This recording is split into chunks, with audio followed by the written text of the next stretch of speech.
Welcome back to Philosophy 1001, Introduction to Philosophy. Now we're getting into the nitty-gritty details of it all. We're beginning Unit 1 with our first philosopher, and we're going to explore the life and the trial and the death of Socrates. Now, the reading from this week comes from the collected works of Plato. Okay, and we're reading a book, a dialogue, as it's called, by Plato, who was a student of Socrates. And that's how we're going to learn about Socrates' philosophy. And I'll talk about why in a second. But get the slides up. There we go. So we're on Unit 1, which is perspectives on the good life. You know, how to attain tranquility in your life, peacefulness, serenity. What is happiness and how to achieve it? How to live a virtuous or a good life. Okay, so we're going to explore in this unit of the course, the first unit of the course, we're going to explore a number of competing perspectives. Some of them have they have parallels and comparisons and points of similarity, but we're going to explore a number of different perspectives on these questions about the good life and how to live well. And again, the first one we're going to study is Socrates. So here's the agenda for today's class or today's lecture. Normally, it takes me about two and a half hours to get through this lecture. But we're going to have to try to do this in an hour and a half because we have to reserve time for our online discussion period, our live discussion period every Wednesday. So here's the agenda for this week of lectures. I'll talk about the life and legacy of the man named Socrates. I'll talk about the context of his trial. I'll talk about what we call the Socratic method today, his method of philosophizing, his method of thinking, his method of inquiry. I'll talk a little bit about the role that the daimon and the oracle play in this dialogue by Plato. We'll talk about the concept of the gadfly of civilization, whatever the heck that means. We'll explore Socrates' views on the life worth living, the good life, and its relationship to contemplation and examination. We'll explore how his philosophical arguments against the fear of death. Socrates was not afraid of dying, like us mere mortals. And not unrelated to that issue of how to overcome the fear of death, we're going to explore Socrates' view that the good person cannot be harmed. The good person cannot be harmed. Okay, so you'll have to excuse me with this first slide. There's some sort of technical issue with it, so please ignore the formatting here. You can see that this thing is off of is ill-formatted for some reason, and I can't fix it for some reason. I don't know why. But I talked about this before in the introductory lecture. Socrates was born in Athens, the Greek city-state. There was no Greek nation at the time. There was a Greek culture. There was a Greek language with many different dialects. There was a Greek mythology or a Greek religious system, but there was no nation as we have today, a unified nation state called Greece in the ancient world. Instead, the sovereignty of what is now Greece was divided between a number of city-states, okay? It's almost like each of these cities was a nation unto itself. It had its own political system. They had their own political systems, their own economic systems, their own laws, their own coins, their own currencies, etc. So yeah, each city-state was very different from the next. You know, some were ruled by kings, some were ruled democratically, some were ruled by oligarchies or a few rich families. Yeah, so very different depending on which city-state in ancient Greece you lived in. A very different way of life, a very different economic system, a very different legal system, a very different political system. And Socrates was born and died in Athens. He was born in 470 BCE, before the Common Era, and he died in 399, according to our sources. Now, he is said to have served honorably in the Peloponnesian War. The Peloponnesian War was a war that pitted Athens against Sparta, and Socrates fought on the side of Athens, and he is said to have served honorably in that conflict. He is said to have been, for example, very brave, charging the enemy and so forth, maintaining the ranks and so forth, said to have been very brave and a very noble soldier. Now, Socrates was a student of Archelaus. Now, remember, I've talked about this in the introductory lecture.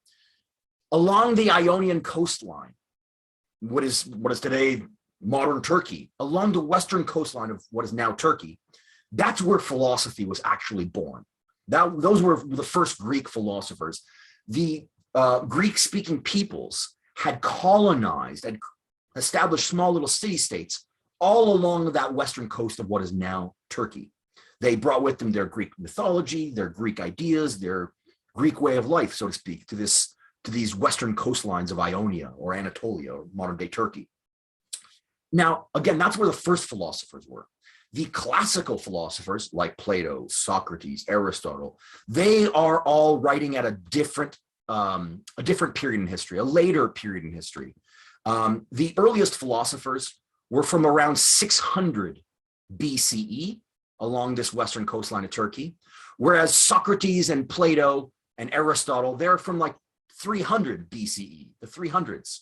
So they're separated by centuries, really, these two different schools of thought, these two different philosophical approaches, right? On the west coast of Turkey, that's where the natural philosophers were from. They focused on the cosmos, they focused on the universe. And when the capital city of philosophy migrated from Ionia, from that western coastline of Turkey, migrated to the Greek heartland, to a city like Athens, what you see with philosophy is it starts to change its nature. It's not just shifting geographically speaking, the center of philosophy, the capital city of philosophy, doesn't just shift from Miletus in the east to Athens in the west. In this geographic shift, there is a shift in the themes of philosophy, in the way philosophy approaches the study of nature and the study of ourselves. Much more of a concern is placed in classical philosophy, as opposed to these pre-Socratic natural philosophers in the East. When philosophy moves to Athens as its capital city, so to speak, it starts to be concerned much more with human issues, much more with political issues, moral issues, issues of aesthetics, issues of virtue, issues of how to live the good life. Those sorts of themes and questions are introduced much more frequently in classical philosophy, in the philosophy of Plato, Socrates, and Aristotle, right? Again, it's not to say that they didn't talk about nature, they didn't philosophize about nature and the cosmos and the universe. They did, but they have a much greater emphasis on the human element, on human philosophy, so to speak, on philosophical topics that concern immediately us as human beings in our societies. Again, political science, anthropological questions, questions about ethics, questions about how to live the good life, things like that, how to overcome the fear of death, much more human-centered concerns. Now, Socrates was actually a student of Archelaus, okay? And Archelaus was, you don't see his picture here, but Archelaus was a student of Anaxagoras. Anaxagoras was a philosopher from Ionia, from the, again, western coastline of modern-day Turkey. Anaxagoras was a natural philosopher. He focused on the cosmos. Anaxagoras, or rather Archelaus, who was a student of Anaxagoras, he lived in Ionia. He moved to Athens. And with his move to Athens, philosophy is said to have been introduced to the Greek heartland. Archelaus, this student of Anaxagoras, Archelaus is otherwise very insignificant as a thinker. We don't really remember Archelaus. We don't concentrate on him in philosophy.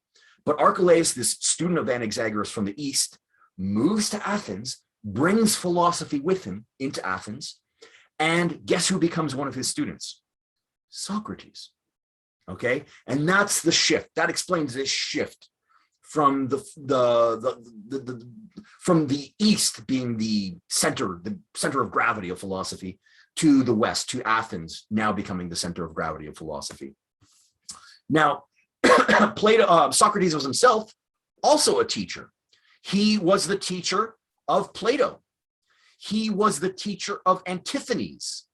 And indeed, Plato, the student of Socrates, was also the teacher of Aristotle. Okay, so there's a direct lineage here from Anaxagoras in the East to his student Archelaus, to Socrates, to Plato, to Aristotle, right? There's a direct lineage from teacher to student, and so on, right? You can trace out this philosophical heritage, so to speak. Now, remember, folks, I've asked you to read a work from Plato. Plato was not the only student of Socrates. Again, I just mentioned one, Antisthenes. And there's others like Xenophon. Socrates had a number of, in fact, you can even read some of the dialogues by Plato, and you see that Socrates has many other students other than just Plato. Okay. Now, why are we reading Plato instead of Socrates? Why don't I have you read Socrates? Well, Socrates is not said to have written anything. What? A philosopher who doesn't write? That seems odd, doesn't it? What a little odd duck Socrates was. Socrates believed that the most appropriate method for philosophizing, for philosophical inquiry, for raising philosophical questions and addressing those philosophical questions, Socrates believed the best method for that, for philosophy, was discourse, debate, discussion. You don't have discussion in a book, right? A book is one-sided. Here's my opinion, right? Here's my conclusions. There's no discourse. There's no lively, spirited debate. That's why we believe Socrates did not write anything. We don't know for sure, but we think Socrates did not write anything because he did not believe the written word was the most appropriate vehicle for philosophy. He thought the most appropriate means of philosophizing was not the written word, but the verbal word, communicating with others, having, again, a lively, spirited discussion with them, having a debate or discourse with them, right? That's the most appropriate method for philosophy, thought Socrates. That's why you see all sorts of drawings of Socrates, always debating with others, always in discussion with others, okay? In fact, as I said, Plato and the book we've read by Plato, the dialogue we've read by Plato, why does Plato write in a dialogue form? We think Plato wrote in a dialogue form, almost like a play, right? Where he has different characters and they're all debating and arguing with each other. Why did he format his writings like that? Well, because he was deeply influenced by Socrates' approach to philosophy. And Plato's sitting back and thinking, well, I want to maintain the spirit of philosophy, the spirit of Socrates' philosophy as one of discourse, one of discussion and debate. But that's very hard to do in the written form, unless you construct those written works in the form of a dialogue, in the form of a discussion between different competing viewpoints, right? So that's why most of Plato's, not all of them, but most of Plato's writings, the vast majority of them, are structured as dialogues, almost like they're plays with different characters. And Socrates is just one character in these plays, right? That's why we think he wrote in a dialogue format. Now, there's a tricky issue in scholarship, though. Socrates didn't leave us any writings. So how do we know what Socrates really felt? Maybe Plato's not telling us the truth about Socrates. Indeed, many scholars believe that Plato will often take liberties with the character of Socrates in his dialogues. You know, there's a huge debate in scholarship on Socrates and on the Socratics. To what extent are Plato's dialogues presenting its readers with an authentic and genuine rendition of Socrates? In other words, is Socrates actually telling us what, is Plato in his dialogues actually telling us what Socrates thought, what he actually believed? Is he actually recounting actual debates that Socrates had at this period in time? Or is Plato using Socrates as just almost a fictional character? Is Plato using Socrates as a mouthpiece for his own views? That's a big question among experts in this field of philosophy, experts on the Socratic philosophers, namely Socrates, Plato, and Aristotle. Huge debate. To what extent is the Socrates we learn about through Plato the actual Socrates? You know, will the real Socrates please stand up, right? To what extent do we have an authentic representation of Socrates in these dialogues by Plato? Okay, and by the way, Plato's not the only source we have for Socrates. There were other students of his, like Xenophon, who wrote about Socrates. There were critics of Socrates, like Aristophanes. Aristophanes, where is Aristophanes? I can't find my Aristophanes. In any case, Aristophanes was an ancient playwright, somebody who wrote plays, composed plays.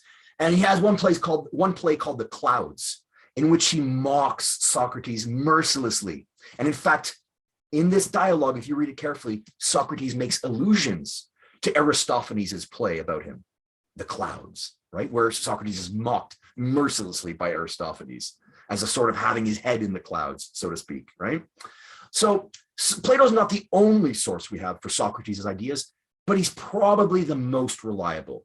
Xenophon, one of Socrates' students, was not really known as a very good intellectual. He was known as a general. He was a statesman. He was a general in the military. He wasn't really known as an intellectual. And Aristophanes, as a critic of Socrates, is mocking Socrates in a sort of comedic fashion, right? He's not really giving us an authentic rendition of Socrates. So the most reliable source we have for Socrates is his prime student, his prize student, Plato, okay?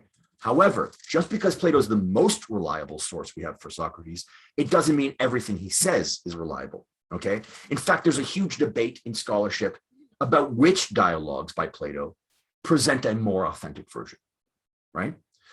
We think, not all scholars agree, but many do, we think that the later dialogues that Plato wrote, because we have a general idea of when Plato wrote these books, these separate dialogues. Some he wrote in his late life, some he wrote in his middle ages, some he wrote early in his life, right after the death of Socrates. So we can periodize Plato's works fairly well, we think, okay? And we also think that in the later works by Plato, the later dialogues, Socrates is just a character. Socrates is a mouthpiece for Plato's own views. In other words, Plato's using Socrates as a fictional character through which to express not Socrates' philosophy, but Plato's philosophy.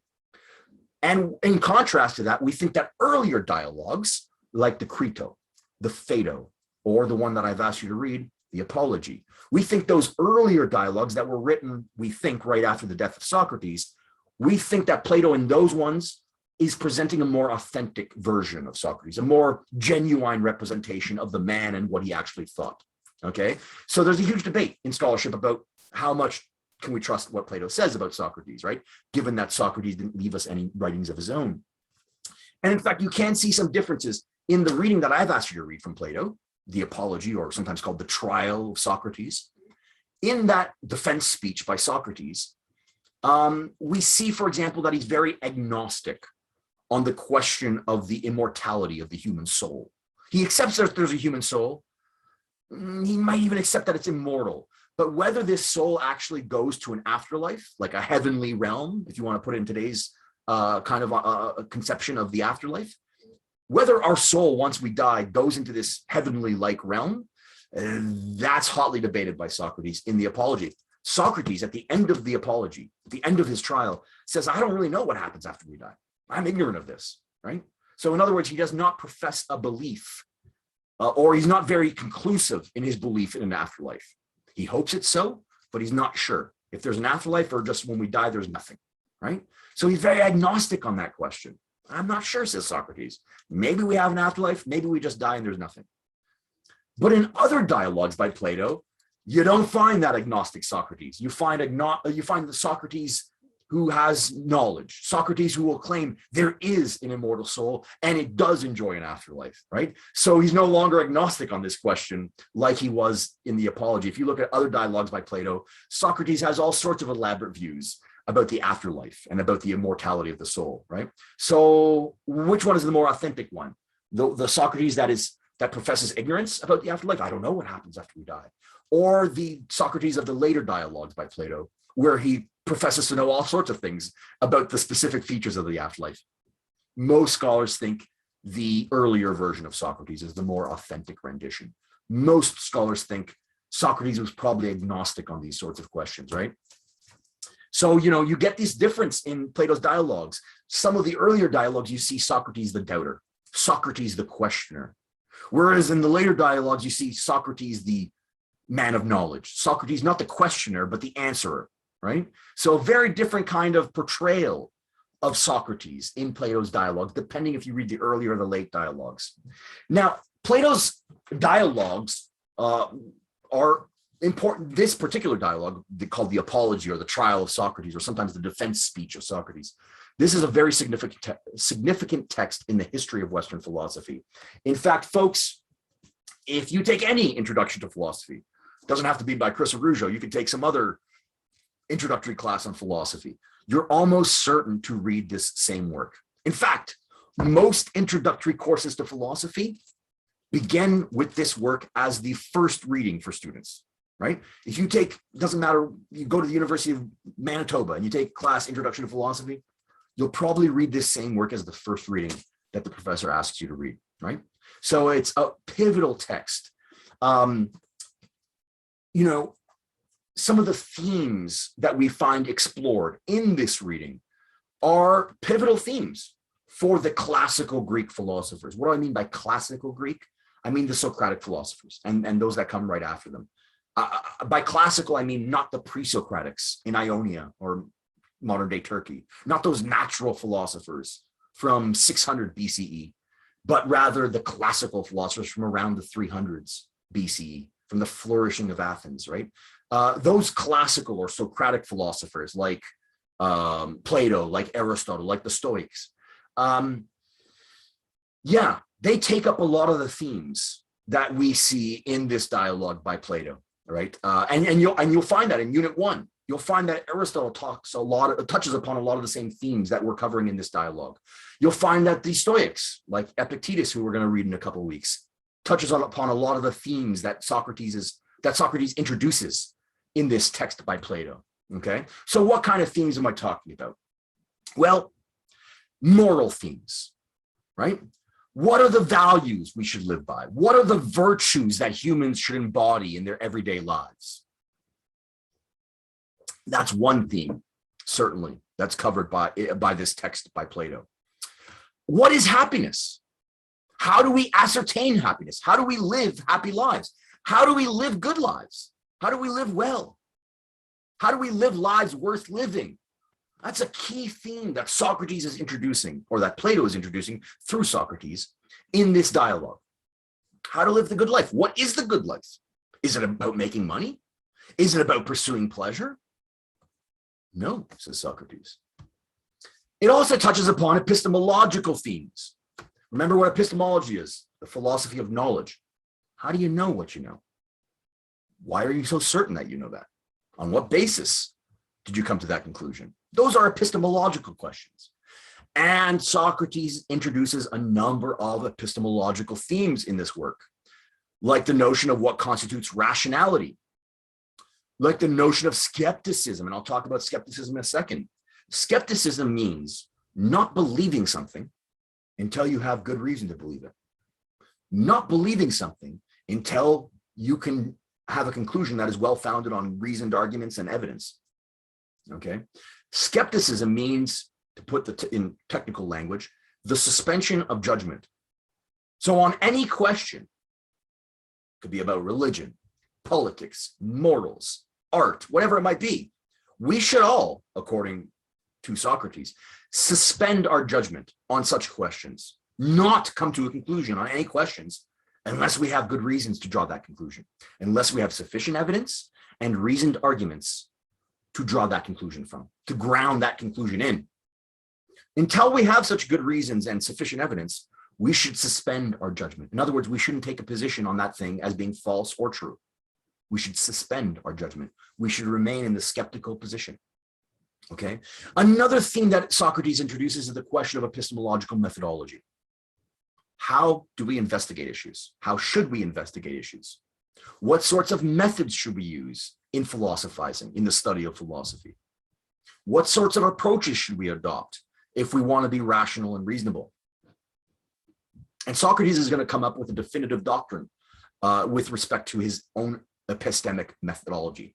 It's what we call the Socratic method today, and I'll talk about that in a bit as well. Political and legal themes, like what's the appropriate relationship between the citizen and the state? Here is Socrates being put on a public trial for his philosophic views. It's bringing up questions, legal and political questions, about the ideal and appropriate relationship between the citizen, the individual citizen, and their societies, their political communities, the state. Okay, what are the rights and duties of the citizen? What sorts of individual rights do I have as a citizen, or ought I have? And what sorts of duties do I have to my fellow members of my political community? Socrates certainly feels duty bound he has a chance to escape at the end of this dialogue. And in fact, more so in another dialogue called the Credo, Crito. In the Credo, he has a chance to escape his jail sentence, his death sentence. But he chooses not to do that because he feels duty bound to the city-state of Athens. He feels duty bound to his political community. He doesn't agree with the decision that's passed by the jury. He disagrees with the decision. He thinks they were wrong, but he refuses to flee that decision. He refuses to try to escape prison, even though he's given an opportunity to. He refuses to escape this unjust death penalty imposed upon him because he feels duty bound to Athens. Principles of law and justice, like what is law and what is justice? Fundamental questions about them. And questions about the legitimacy of democracy. And I'll talk about that in a second as well. Socrates was no fan of democracy. Plato was no fan of democracy. They were anti-democrats, even though some of their ideas are now part of the democratic fabric of our modern societies, even though many of the principles they come up with about the relationship between citizen and state, about the relationship about or the fundamental principles of law and justice, those principles are still with us in our democratic societies. However, they themselves were not, they didn't endorse democracy, let's put it that way. Now, Socrates is being put on trial before 501 of his fellow Athenian citizens. Yeah, that's what a jury often looked like in Athens. You know how we have like 12 members and nobody wants to perform jury duty anymore? Yeah, not so in Athens. You were duty bound. That was your obligation as a good citizen of the state. And so you had these large juries often, in this case, 501 of his fellow countrymen, of his fellow Athenians. And they're going to adjudicate this issue. They're going to pass, ultimately pass a verdict of guilty and sentence Socrates to death. Now, what are the charges? Well, some people say there's 3 charges, but I'm going to break them down into 5, okay? Because there's several parts to some of these charges. The first charge is disbelieving in the gods. That's sort of the language that's used in the text. They accuse Socrates of being an atheist, and they're going to put him on trial and put him to death for it. So disbelief in the gods. The second charge, also of impiety. Impiety means being irreligious, being sacrilegious, violating the religious codes of that society, right? That's what impiety means. The second charge of impiety is introducing new gods. Now, Socrates will make much of this. Socrates will say at the beginning of the dialogue, you can't have it both ways. You can't, have your cake and eat it too, right? You can't accuse me of not believing in the gods, of being an atheist, and also accuse me of introducing new gods. I'm one or the other, right? Either I don't believe in the gods or I'm introducing new gods, but I can't be both, okay? Now, that's true. Socrates destroys that argument. However, to be more careful, what they're actually accusing him of is not disbelieving in gods altogether, but disbelieving in the existing gods of Athenian society. Apollo, Zeus, Hera, Dionysus, right? Those gods, the official gods of Greek mythology. That's what they're accusing him technically of not believing in. They're not saying he doesn't believe in any divinities at all. They're saying he doesn't believe in the official divinities sanctioned by the city-state of Athens, the official religion of Athens, okay? So that's why you can reconcile, and that's in fact the only way to reconcile what seems to be these two mutually exclusive and contradictory claims, and Socrates again points out this contradiction. You can't accuse me of not believing in gods and yet introducing new gods. That seems to be an oxymoron, right? So the only way to reconcile that is to understand that what they're really accusing Socrates of is not believing in the official gods of Greek religion, of the Greek mythological system. Another thing that Socrates has been accused of is sophistry. The sophists were a group of intellectuals at the time. Sometimes they're considered philosophers, but at the time they were not considered philosophers. Right now we study them as philosophers, but at the time they were considered to be use rhetorical skills for the service of self-interest instead of the service of truth, right? Philosophy is the love of wisdom. You use rhetorical skills insofar as you use those, you possess those skills. You use rhetoric in search of the truth for the sake of the love of wisdom. That's not what the sophists did. The sophists used philosophical arguments or reasoned arguments to try to secure your own self-interest, right? The best, I know that sounds abstract. The best example I can think of is our stereotypical view of lawyers, right? Lawyers nowadays aren't supposed to care about whether their client is guilty or not. They're supposed to defend that client anyways with the best arguments that they can. We have a combative system of justice, right? The prosecutor might think that the person on trial is innocent, and yet the prosecutor will try to their best to construct arguments which lead the jury to find that person guilty. And the opposite for the defense attorney. The defense attorney might think that their client is actually guilty, but they're supposed, at least in principle, to construct the best kind of arguments they can to try to convince the jury that that individual, the defendant, is in fact not guilty, right? That's sophistry in the ancient world, right? Where you use arguments not in the pursuit of truth, but in the pursuit of your own self-interest, right? And that's what Socrates is accused of. He's accused of sophistry. And the claim they make, the sort of language they use, is that Socrates makes the lesser argument, the weaker argument, appear as if it were stronger. Okay. Now the more you learn about Socrates, you realize that what Socrates does for most of his life is go around town in Athens and question people. Oh, you believe this is justice. Oh, yeah? Yeah, that's your definition of justice. And then Socrates will proceed to question these individuals and reveal that they don't actually know what they're talking about. They think they know what justice is or virtue is or happiness is or whatever the topic might be. They think they know, but Socrates is going to reveal that they don't in fact know. And he's going to reveal that through interrogating them, through questioning and challenging their ideas, right? That's what they mean by Socrates making the lesser argument appear as if it is a stronger argument, right? They think he's using verbal tricks. They think he's using rhetoric to make people look foolish and ignorant, right? That's why they accuse him of sophistry. They also accuse him of sophistry in a second sense. The sophists in the ancient world, like Protagoras or Gorgias, these other sophist philosophers, they received a fee, a teaching fee, for teaching rhetoric and argumentation to their clients. Oh, you want to know how to win a court case, says Gorgias or Protagoras? You want to learn how to win a court case? I'll teach you how to use arguments, rhetoric, to convince the jury that you should win the court case. You know, I'll teach you these rhetorical skills, these tricks, these verbal tricks, in order for you to win your court case, you know? But you're gonna pay me. You're gonna pay me a fee. In fact, there's a funny story. I think it's about Protagoras.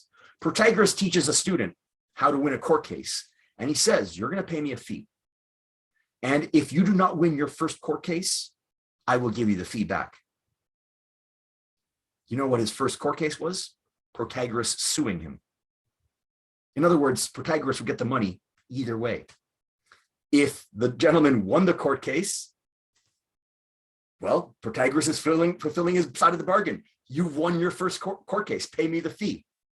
If he loses the court case, right, he still gets the fee anyways, right? So it's a way of, it was a kind of verbal trick that he performed again. That's sophistry, a thing that Socrates was accused of. The last charge is antisocial conduct. Socrates is accused of corrupting the youth and undermining the social cohesion of the polis. The polis is the Greek word for the city-state of Athens, right? Or any other city-state, the polis. It's where we get the word politics from, okay? So Socrates is accused of corrupting the youth of Athens. Why is he accused of corrupting the youth of Athens? Well, remember, he had all of these students following him. Who were these students? The young men of Athens. Not just any old young men, though. Not just any regular young men. The elites of Athens. Socrates was no elite. He was no aristocrat. He was a stonemason by trade. He worked stone as a profession. He was not part of the nobility or the aristocracy in Athens. However, all of his students were. All of his students came from well-off families. All of his students came from the elite, the aristocratic families of Athens. And so here is Socrates convincing these students to sort of follow him, having a train of these young men who come from influential and powerful families. They're all following Socrates. And instead of dedicating their time to political careers, to attaining high office in politics, or instead of dedicating their time to advancing through the ranks of the military to become admirals and generals. Instead of spending their time doing that, which is what their powerful aristocratic families would have preferred, instead of that, they're spending their time following Socrates, engaged in these pointless debates about philosophy, right? That's why they thought he was corrupting the youth of Athens. He's got all of these well-off, educated, aristocratic young men following him, sort of cult following, and they would follow him around town as he goes around town questioning his fellow Athenian citizens. Oh, you think you know what justice is? Yeah, I'm going to expose you for your lack of knowledge. Oh, you think you know what virtue is? What is virtue then? Oh, yeah. And then Socrates will proceed to question that individual and reveal that they don't really know what virtue is. He makes these people that he questions around the marketplace of Athens, the agora of Athens, or in the public streets of Athens. He makes these people that he questions, he makes them look like fools. You can see how Socrates pisses off a whole bunch of his fellow countrymen, a whole bunch of his fellow Athenian citizens. And meanwhile, while he's making these people look like fools, some of these people being very powerful politicians, powerful lawyers, powerful artists, they had a great influence over society. He's making these people look like fools, like ignorant people who think they know something they don't really know. And the whole time you have this train of young aristocratic men who are sitting by in the background, watching Socrates dismantle these people's arguments, dismantle their arguments, mocking them. And Socrates made him look like a fool. And then you have this group of students behind him snickering, laughing. Oh, Socrates did it again. He made that guy look like an idiot. That guy thought he knew what virtue was. That guy thought he knew what law was, or whatever issue they're discussing. And Socrates reveals they don't know what they're talking about. And meanwhile, these young aristocratic men, Socrates did it again, used his wit to destroy these people's arguments, right? You can see how that pisses a lot of Athenians off. You can see why he had a jury of 501 of his peers, and they decide to put him to death for his philosophy. Now, in terms of its political context, after the Peloponnesian War, which again was that war between Athens and Sparta, guess who won? Sparta. And so what does Sparta do? It topples the regime in Athens, the political government of Athens. It destroys the democracy of Athens, and it installs 30 tyrants to rule Athens together.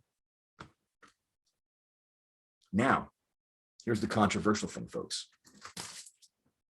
Plato's family, Socrates' prime student, Plato's family was closely connected to that oligarchy, that pro-Spartan regime. Plato's family was closely connected to this regime of 30 tyrants, this pro-Spartan, friendly to Sparta regime that was imposed upon Athens in the aftermath of its defeat to Sparta. Plato's cousin was one of the 30 tyrants. So the trial that's going on, guess what's happened?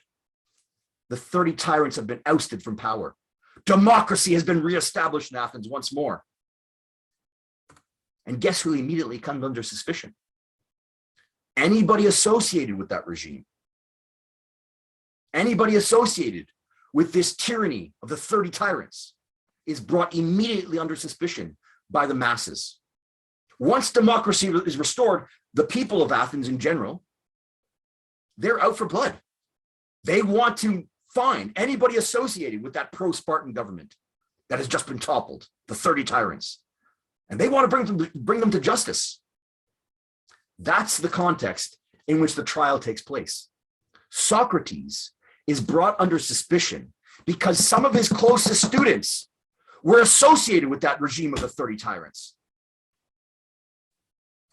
And like I said, Socrates, in all likelihood, but certainly his student Plato, were no fan of democracy. In Plato's political theory, he does not advocate for democracy as the best kind of government. Far from it, folks. Far from it. Plato equates democracy with mob rule. Look, you want a good society, a good political community? Who do you want to put in charge? the ignorant masses who know not a thing about political science and political theory, who can't reason for themselves? Or do you want to put experts in charge? People who are knowledgeable about political science, people who understand political theory. The uneducated rabble, the ignorant masses, or the experts in politics? Plato knows his option. He knows what choice he's going to make. Plato advocated, for Plato, the most ideal regime is one ruled by philosopher kings, a small group of highly educated men who are experts in political theory and political science. That's the best form of government, says Plato. Not this democracy, mob rule. Plato compares democracy to what he calls a ship of fools. If you're going on a long voyage across the Atlantic in a ship, do you want a captain in charge who knows about the weather, who knows how to read the stars, who knows how to read the wind? Do you want a captain in charge who is a master of navigation, a master of seamanship, who knows how to steer a ship to its right course? Or do you want to be captained by all of the ignorant oarsmen on that ship, where each one is jockeying for control of the helm, where each one thinks it's my right to command this ship? I have as much right as the captain to command and navigate this ship. You'd never make it across the Atlantic that way. That would be a ship of fools, says Plato. Behold, democracy, a ship of fools. Now, there's something called the Socratic method, as I said. I'm going to touch upon the epistemological themes in this work. Socrates, throughout this piece by Plato's Socrates continually insists in this dialogue that he doesn't know anything. As he puts it, let me minimize my screen. I know that I know nothing. That's called epistemic humility, an extreme form of epistemic humility. Socrates is claiming I know one thing, and I know one thing only. And that's that I know nothing. Right? He's not claiming to be a wise man, except insofar as he at least knows that he knows nothing. You know, all of those folks he goes around town questioning and challenging? Those people think they know something, when in fact they do not. How ignorant of them. They think they know what virtue is. They think they know what happiness is. They think they know what the purpose of life is. They think they know what justice is, whatever topic they're debating. They think they know, but Socrates reveals they in fact do not know what they claim to know. Whereas Socrates, if he's wiser than them, he's wiser in this one respect, that he at least admits that he knows nothing. Whereas these folks claim to know something that they do not in fact know. So Socrates, in this dialogue at least, not in the later dialogues of Plato, but in this dialogue, Socrates is a skeptic, an ideal skeptic. I don't know anything. I'm not taking a position on anything. You know, you have a position? I'm going to expose the contradictions in that position. I'm going to expose that what you claim to know, you do not in fact know. But me, I don't know anything, says Socrates, right? An interesting heuristic device, an interesting form of skepticism. Socrates claims to not know a single thing. Now, maybe it's just hyperbole. Maybe it is just a heuristic device, a tool used for his philosophizing. But he certainly uses that, what's called the Socratic method of questioning, of challenging, of inquiry, always asking questions. Oh, that's what virtue is, you think? How'd you come to that conclusion? Yeah, what's the argument for that? Always probing, always interrogating the views of others, always questioning and critically examining and challenging the views of others in the marketplace, in the streets, in the halls of justice, in Athenian society. Wherever he goes questioning and challenging others. That's what you see here. Socrates, the questioner. Socrates, the agnostic. Socrates, the skeptic.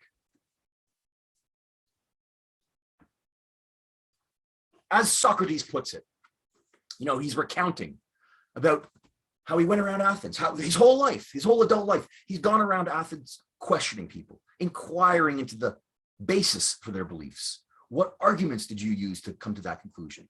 And then again, he reveals that they don't know what the heck they're talking about, right? He went to the craftsmen, he says.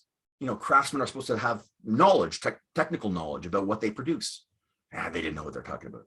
He goes to the poets, he says, the artists in society. They claim to have a certain kind of knowledge, like an artistic knowledge. They didn't really know what they were talking about either. He goes to the politicians who claim to know the best. Like, for example, Miletus, one of his accusers in this dialogue. He has three main accusers in this dialogue. You can see them, they're in the dialogue as characters. He went to question them too. That's why they don't like him so much. He went to question these politicians who claim to know what they're doing, claim to possess some special kind of knowledge, which makes them suited for politics. And they didn't know what they're talking about either. And this is what Socrates says about these fellows and about his life of questioning those sorts of individuals. He says, I reflected as I walked away. Well, I'm certainly wiser than this man. After all, this man thinks he knows something which he does not know, whereas I, by contrast, am quite conscious of my ignorance. The effect of these investigations of mine, gentlemen, has been to arouse a great deal of hostility towards me. Socrates is saying, look, all I did is I went around town questioning people. I went around the marketplace. I went around the public streets. I went around the halls of power, and I questioned people who claim to know things, like the poets, the craftsmen, and the politicians. I went up to these people and I questioned them. I had a dialogue and discussion with them. And I walked away every single time thinking, these fellows don't know what they're talking about. They think they know what they're talking about, but they do not in fact know. If I'm wiser than the craftsmen, if I'm wiser than the politicians, if I'm wiser than the poets, says Socrates, it's only in this respect that I, unlike them, am quite conscious that I do not know anything. I know that I know nothing. Now, Socrates is led on this philosophical life of inquiry.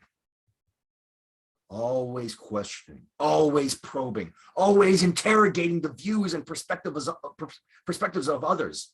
He's compelled to take up this philosophic life that he has, going around town questioning people. He's compelled to do that by the oracle at Delphi. The oracle was a priestess. You can see her here. Okay, that is an artistic rendition of the oracle at Delphi. Delphi was a religious temple, the temple of Apollo, one of the Greek gods. And this priestess, she would basically get real high from what we can understand now. You can see these fumes down here. The temple of Delphi was built over a cavern, a volcanic cavern. And the slumbering volcano released like noxious gases into the air of the temple. And so the priestess would sit over this vent, releasing these noxious gases, and would basically get high and babble a whole bunch of incoherent nonsense. And then you had a bunch of male priests around her who would interpret these vague ramblings as prophecies sent by Apollo, sent by the gods themselves, right? That's the oracle at Delphi, okay? So this oracle at Delphi would offer sort of prophecies to the people that came to the temple of Apollo. Now, Socrates has a buddy who goes to the temple of Delphi, and he asks the question of the priestess at Delphi, of the oracle. He asks the priestess, is there anybody wiser in the world other than Socrates? Is there anybody wiser than Socrates? Guess what the answer is? No, says the priestess. There's none wiser than Socrates.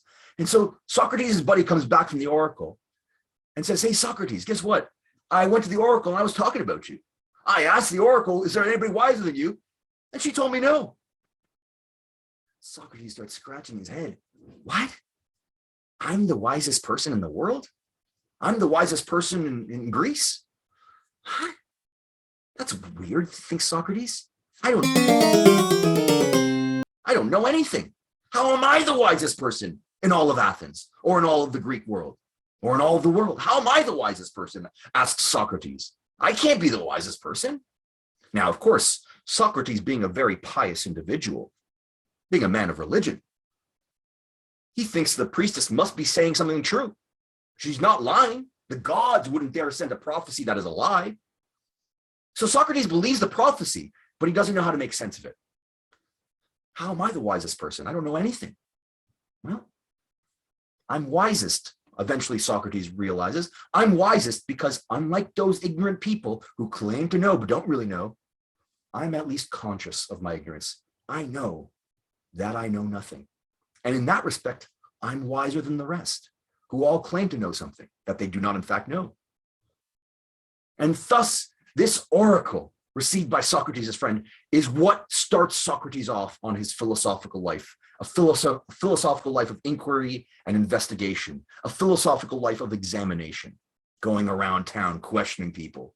As Socrates says in Plato's dialogue, the priestess replied to my friend that there was no one wiser than Socrates. The priestess said that the wisest of you men is he who has realized, like Socrates, that in respect of wisdom, he is really worthless. That's the meaning that Socrates takes from the prophecy. After all, says Socrates, scratching his head, I don't know anything. How can I be the wisest? This is what the priestess must have meant, that I'm wisest because I know I don't know anything, whereas you folks are foolish and ignorant, and yet you think you know something. So Socrates feels that he's been entrusted by the gods, namely Apollo. Remember, the Oracle of Delphi, that's the temple of Apollo. He thinks he's been entrusted by the gods themselves with interrogating the people of Athens. That's why he's going around town questioning people, questioning the poets, questioning the craftsmen, questioning the politicians, all of whom think they know something that they don't in fact know. That's why he's going around investigating their views, challenging their views, interrogating them and their perspectives. He thinks he's on a divine mandate. He thinks he's on a godly mission. He thinks he's been sent this task from Apollo himself to question the people of Athens, to compel them to reflect critically on their views, on their opinions and judgments, to live a more philosophical life. As Socrates says, I've been sent to this city as a gift from God. As Socrates tells his jurymen right before they sentence him to death, God commands me, and it is my belief that no greater good has ever befallen you in this city than my service to God. You might think that this helps Socrates in his defense. It doesn't, folks. This pisses them off. Socrates, we're putting you on trial, and here you are telling us that no greater good has befallen the people of Athens than me being a philosopher, says Socrates. That sort of conceit, that sort of conceitedness doesn't make Socrates any friends among the jury. In fact, folks, there's two phases to this trial.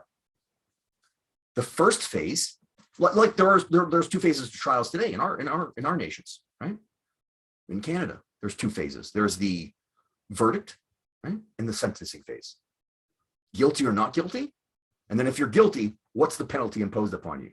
Well, it's the same thing in Plato's dialogue and in the trial of Socrates. There's two phases: the guilty or not guilty verdict and the sentencing, the penalty phase. Well, folks, this is proof that Socrates didn't make any friends by this kind of argument, by this sort of defense speech. More people voted to put Socrates to death as a penalty in the second phase of the trial than voted to find him guilty in the first phase of the trial. Okay? Think about that. Fewer people voted to find him guilty initially than eventually voted to put him to death as a sentence. This is proof that he didn't make any friends throughout this defense speech. If anything, he aroused more suspicion and hatred against him. Okay? He didn't win the day with this kind of argument. Now, this is a quote from a famous pre-Socratic philosopher named Heraclitus. In addition to the oracle of Delphi, that priestess from the temple of Apollo, in addition to that, Socrates is going to appeal to another semi-divine entity, not the will of Apollo as expressed to the priestess at the oracle, but through what he calls the daimon. The Greek word daimon is where we get the English language word demon from. However, don't think about it through that prism. Because a demon nowadays, we think as a malevolent spirit, an evil entity. Not so in the Greek sense of the term, just the opposite, in fact. In fact, here is a medieval representation of Socrates, and the medieval representation represents his daimon almost like an angel from heaven, more of an angelic figure rather than a demonic figure as we would understand it today, right? So although the root word is the same, the etymology is the same, demon and daimon, don't project what the word demon means today onto what daimon means. Daimon, if anything, is more of like a benevolent spirit, a kind spirit, a nice guardian angel, if you want to look at it that way, okay? And Socrates, in addition to offering the oracle, the priestess at Delphi, as evidence that his life of philosophy, his life of questioning people in Athens is in fact a divine mission, in addition to offering the priestess as evidence of that, he offers his own daimon, his own like guardian angel as proof, okay? Again, a daimon, you can see it as a kind of second spirit. It's not really your own soul. It's, for the lack of a better word, more like a guardian angel, okay? Although that's the Christian connotations of that are problematic. But if you want to relate it to something we can understand today, yeah, more like a guardian angel, right? You know, like in a sitcom or a show, you have those, you know, the devil will pop up on one side, a little devil, and then a little angel, you know? No, go do that. No, don't do that. That's bad.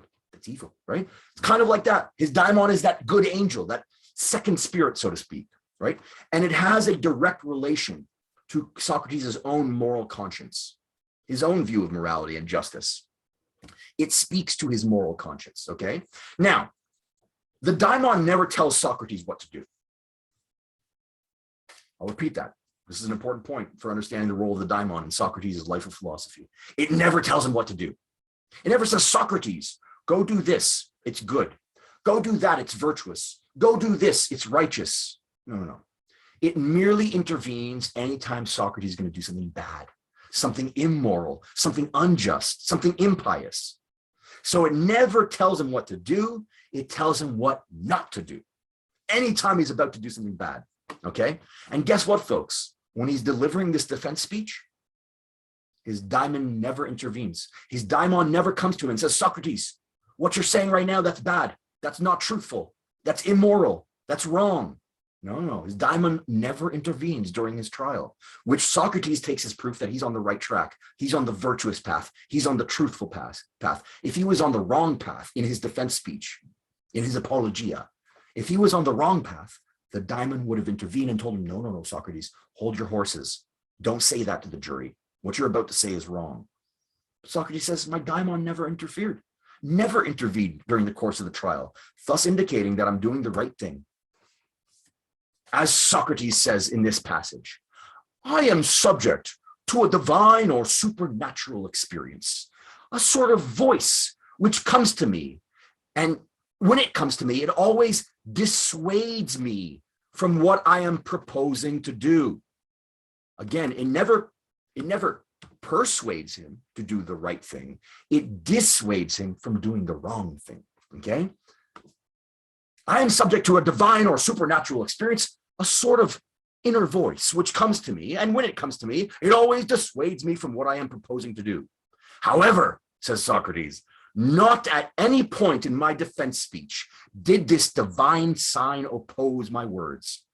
My accustomed sign could not have failed to oppose me if I was about to do something wrong, says Socrates. So again, Socrates uses the daimon and the oracle from Delphi, the priestess from Delphi, as proof that his life of philosophy, his life of going around and questioning the poets and the craftsmen and the politicians in Athens, him going around questioning and interrogating his fellow Athenian citizens, that is a divinely given mandate, that is a godly mission bestowed upon him by the gods, bestowed upon him by Aristotle, bestowed upon him by his own daimon. He's on a divine mission, far from disbelieving in the gods as he's accused of doing. He feels like he's being pious and virtuous and religious. He feels like he's being a good man, not denying the will of the gods. On the contrary, following the will of the gods.